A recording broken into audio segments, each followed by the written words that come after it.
Ауызашардағы әсерлі әңгіме. Көптен бері кездеспеген досымен ойда жоқта базарда ұшырасты. Қасына әйелін ерткен Ғалымжан саудагерден құрма сатып алып тұр екен. Қолында аузы мұрнынан шыға таңқиған екі сөмкесі бар. Асанды көргенде сәл аңтарылып қалды ма, лезде қуанып, ол да құшағын жайып амандаса кетті. Үшеуі қал-жағдай сұрасып, қауқаласып қалды. Иә, қайдан сөмкелеріңді арқалап? Оразаға дайындық қой. Ауызашарға қонақтарды шақырсақ па деп едік. Ауыз бекіткен екенсіңдер ғой. Иә, өзіңше? Шынымды айтсам, ол тегі менің ойыма да келмепті. Оның үстіне жұмысбастылық дегендей. Мен де басында жұмысыма кедергі келтірер деп қорқақтап едім. Сөйтсем, оным бекер екен. Жарайды, былай істейік. Кездеспегелі көп болды. Жол үсті әңгімелесіп тұрғанымыз жараспас. Сен одан да кешкісін үйге ауызашарға кел, қонағым бол. Бірақ Асан дереу тартынды. Мен қайтып барам, өзім ораза ұстамай. Ораза ұстағандардың тамағын қалай жеймін? Қой, басқа уақытта барайын. Жоқ, деп оған Ғалымжан көнер болмады. Қайткенде де келесің, қонағым боласың. Екеуміз күнде кездесе бермейміз, деп тұрып алды. Асан амалсыз баратын болып келісті, бірақ іште өзін жайсыз сезініп әлек. Ыңғайсыз болмас па екен? Жоқ. Үйден тамақтанып барып, ол жерде асқа қол созбай, жай ғана отырған жөн бе? Бірақ оған досы көне қоя ма? Бірге оққан, бірге әскерде болған досының мінезі өзіне сыр алған. Шаңырағына бас сұққан адамды қайткенде де көңіліндегідей күтпей жібермейді. Намазға жығылғалы баяғы sıрамен сыйлайтын әдетін дереу тастаған. Ойда жоқта досының үйіне ауызашарға баратыны қызық болды бәрінен. Әне-міне дегенше таяп, Асан өзіне таныс үйге беттеді. Бірақ әлі де көңілі қобалжулы. Бұрын-соңды ауызашарға барып көрмегендіктен ол жердегі отырысты біртүрлі елестете алар емес. Сыртқы есік ашық тұр. Босағадағы әртүрлі аяқ киімдер келген қонақтардікі екенін аңғартуда. Есіктен басын сұғар-сұқпас досы мұны ақжарқын пейілімен қуана қарсы алды. Сырт киімін іліп, дереу төргі бөлмеге бастады. Іште төрге қарай созылған кең дастархан көздің жауын алатын не түрлі дәмді толып тұр. Қонақтармен қол алысып амандасып, өзіне көрсетілген орынға отырды. Таныстық бастағанда ең әуелі таңғалғаны келген қонақтардың түрлі мамандық иелері екендігі болды. Бәрі де жұмысбасты кісілер. Төрде отырған жасы үлкен кісі сотта істейтіндігін айтты. Әйелі дәрігер екен, ал бергі екеуі банкте істейтіндерін айтты. Мұғалім, журналист, әкімдікте істейтін қызметкерлерде отырды. Әңгіме ораза жайында өрбіді. Жасы үлкен кісі әңгімесін қазақ оразалымен оттас бол, имандымен жолдас бол дейді. Өз басым ораза ұстай бастағаныма 3-4 жылдың жүзі болды, деп бастады. Несін айтасың, біз асқазан дегенді жыл 12 ай дамылсыз жұмыс істетіп қинай береді екенбіз. Ораза кезінде асқазан бір мезгіл демалып, жұмысын бұрынғыдан да жандандыра түсетін көрінеді. Оны өзімде байқап жүрмін. Баяғыда ішкен жегенім қортыла қоймай, түрлі асқазаным бүріп ауыратын еді. Қазір ол тап тыйылған, өзіңді біртүрлі жеңіл сезінесің.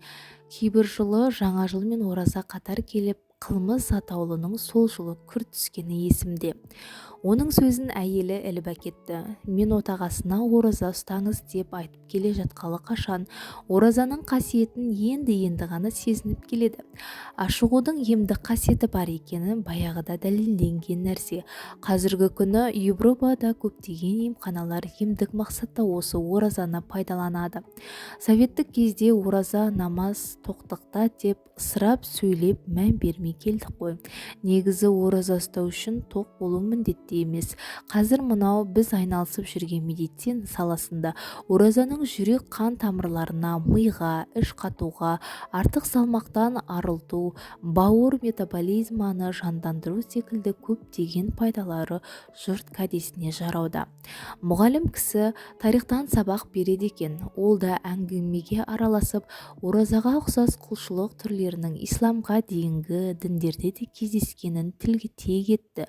Көне мексикалықтар, перулықтар, кельттер мен ассириялықтар да ораза айтарлықтай көңіл бөлген көрінеді.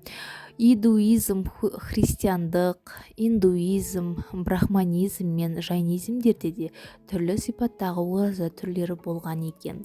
Одан кейін әңгімелерде халықтың ұлттық негізге оралуы, имандылық, ата-баба дініне құрмет, ауызашар біреудің ел ішінде игі дәстүрге айналып келе жатқаны, тағы біраз оң бетбұрыстар сөз етілді. Асан тек құлақ салып тыңдаумен болды. Айтылғандардың барлығы да құлаққа жағымды, көкейге қонымдақ. Мынандай мәнді отырыста келгеніне іштей қуанды. Мұндай жайттарда өзінің бұрын соңды қалай мән бермей келгендігіне таң қалды. Оған отырғандардың уақыт кіргенін күтіп, бір мезгілде дұға оқып, құрмамен ауыз ашуы, әр тағамды жаңа қолға алғандай аса бір тәбетпен жеуі, үлкен кіші демей лауазымына қарамастан бір-біріне ізет білдіруі, дастархан үстіндегі дәмді ас пен қатар айтылған дәмді әңгімелер, үй иелерінің ілтипат ықыласы, қонақтарын шығарып салып қайта-қайта қимай қоштасқаны бәрі ерекше әсер етті. Ораза адамдардың бір-біріне деген бауырмашылдығын арттыратындай, ораза дастархандағы несібелерге құрметпен қарауды ұқтырғандай, ораза адам жанын тазартып керемет рухани ләззат сыйлайтындай. Кетерде мешітте таратылды деп Ғалымжан берген ораза жайлы шағын кітапшаны үйде жетіп оқығанша асықты. Үйге келісімен ең әуелі ісі бас алмай жаңағы кітапшаны оқып шығу болды.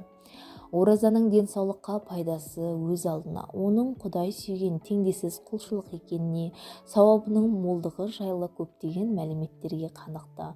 Құран аяттары мен пайғамбар хадистерін көңіліне тоқыған сайын қасиетті Рамазан айының бастапқы күндерін өткізіп алғанына іштей өкінгендей болды.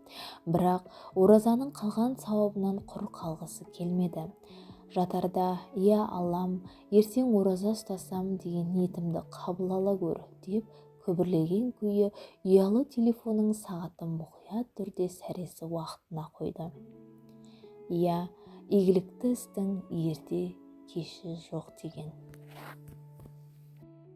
Достар, менің каналыма тіркеліп және қоңыраушаны басып қойыңыздар. Өзіңізге ұнайтын кітаптың аудиосын тыңдағыңыз келсе, комментарийға жаза кетіңіз.